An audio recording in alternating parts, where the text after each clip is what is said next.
Tukiwa bado ukanda wa pwani, wakazi wa sehemu ya Sabaki eneo bunge la Magarini kaunti ya Kilifi wanaomboleza baada ya mti mkubwa wa kihistoria wa mbuyu ambao unakadiriwa kuwa na umri wa zaidi ya miaka 800 kusombwa na mafuriko katika eneo lao la kivutio cha utalii ndani ya eneo la daraja la Sabaki kando ya mto ambao unaendelea kufurika.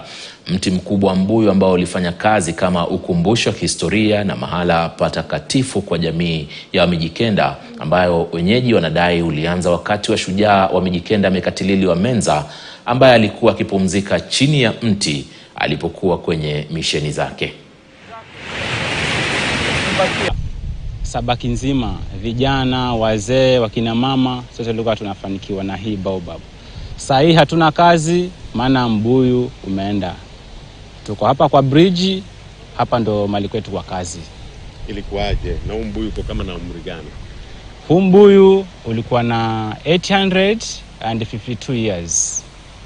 Yule mama Mekatiliwa Menza, kiongozi wetu wa Giriama, alikuwa akijificha kwa hiyo baobab.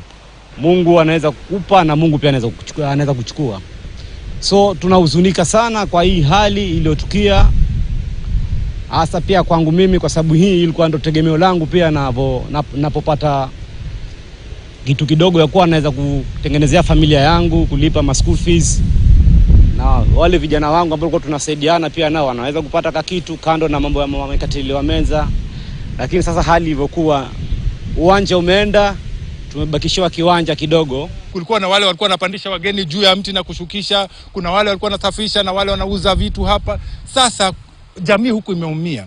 Na aswa Malindi pia, ukiangalia Kilifi County, ile inaitwa Plan of Malindi Tour, ilikuwa ni uanze Vasco da Gama ndio uje, ukitoka huko unakuja Mekatilili site. Sasa hii Mekatilili site imetolewa na maji huko, imeletwa kama mita 700 pale tuko kutoka pale sehemu ilikuwako.